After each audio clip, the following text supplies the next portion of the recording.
Good morning, everyone. This is Kirk here again at Option Alpha. It is Monday, November 7th, really early before the market opened here, but I wanted to get a video update out to you guys and kind of talk about the strategy for this week as we get closer to expiration, and then also talk about all the news that's coming out of Europe, obviously.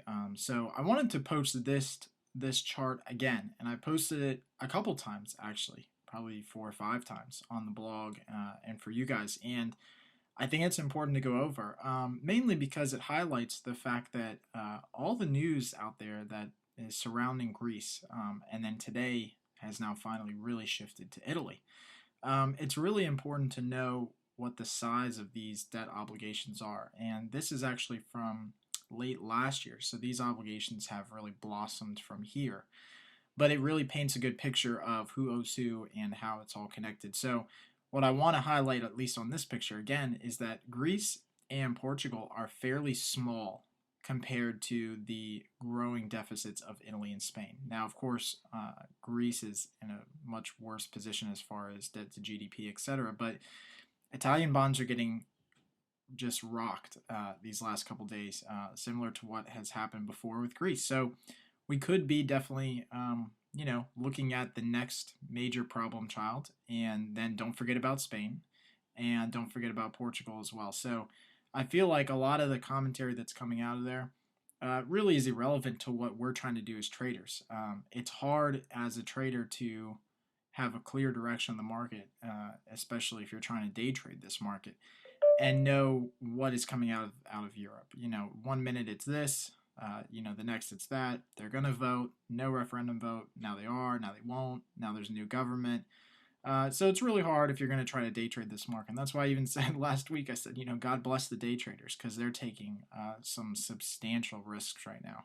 Some of the technicals that usually are usually the best in the market are really not even a consideration because any government at any point, at any time, can do whatever they want, and that sways the market. So that's what we're seeing right now. You can take a look at the futures this morning, and here's the chart of the the S&P 500 futures, just a 15-minute chart. So they started trading late last night and had a rough morning. They were down a little over 1.5%. Have regained some of that, but now we're back up to kind of where we were, at yesterday's or Friday's close. But again, just huge volatility, huge swings all over the place, and really comment and rumor driven. So I'd say for the rest of the week, it's going to be just about that. There's no other way to explain it other than it's going to be rumor and comment driven.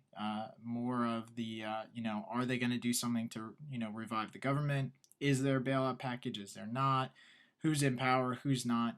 So steer clear of things, intraday, day trading. Don't try to, catch tops and bottoms in this little intraday swing market. It's just really not worth your time and investment, and you could lose your shirt instantly without even knowing it. So I'd steer clear of some of that stuff. If we get to the actual charts, the charts are looking a little bit better than they have before as far as following some technicals. This technical line here that I've posted about before at 1260 for the S&P has been fairly stable as far as a good support resistance area. We broke above it late last week or the week before, and last week we came right back below it. We bounced off of this green area at 1225, which I've mentioned numerous times as being prior resistance, and you can see it's now acting as support, and that's exactly usually how these things work. So it acted as resistance a couple times before in the past. Now it's going to act as support, and now we're right back up underneath that 1260 level. So it's going to be a key level today to see if anything happens. Obviously, we have massive resistance right above there. So there's a lot of barriers that the market has to break through, especially to the upside. I think the downside, as I mentioned last week, is the area, the least path traveled. So I don't think at this point most people would assume that the markets would start to fall. I think everyone just kind of blanketly assumes that governments are going to step in and the markets are going to rally. So my opinion has always been that, the market will kind of do what people don't think is going to happen. We clearly didn't think we were going to see this rally. Now let's not get too arrogant in thinking that we're going to see that continue up to 1350. So obviously anything can happen, but that's my take. I think as far as some of the other things go, the VIX is still relatively high compared to everything else. We've come down slightly from where we were last week at 35, but relatively high. We've just once dipped under 30 and basically stayed above 30 for the last 3 months. This is pretty substantial. It kind of gets back to where we were back in '08, where it stayed above this area and then continued to rise actually beyond that. So I'd take this opportunity if the VIX continues to get lower to, again, buy some out of the money options that are really cheap. Take advantage of cheap volatility and cheap pricing, and just use some of that money that you have sitting around in your portfolio as a hedge against anything that could come on down the road, either December, January, February. Buy it a couple months out. Again, very far out of the money stuff, but just have something on the books to protect against a big spike in volatility and a big drop in the market. I think my overall strategy for this week is going to be pretty calm and quiet. I've said that for a couple days now, that I don't like to trade, especially when it's more comment and rumor driven than anything else. I think that we need to really get a clear direction of where the market's going. Friday's jobs didn't really help at all because jobs were fairly good, but the market sold off. So I'm going to wait and see, if we break some major technical levels first before we start putting on December trades. I'd hate to put on some December puts right before the market starts to fall. So I don't want to do that.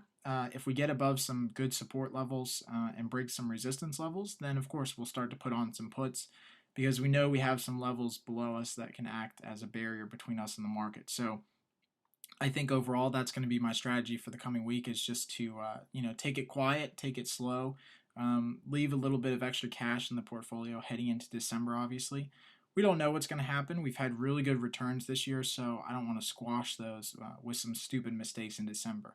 I'm not a fan of overtrading. I'm not a fan of forcing trades into the market when we don't have to.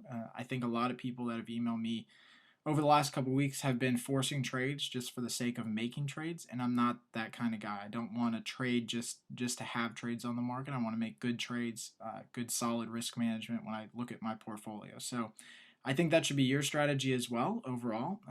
Scale down your positions. If you're making more trades, just allocate less to each trade. Make each trade a little bit less as far as your overall portfolio, and have a little bit of room for margin fluctuations and volatility, obviously. So as always, I'll continue to update you guys via email and video alerts, but hopefully you guys enjoy this, and happy trading.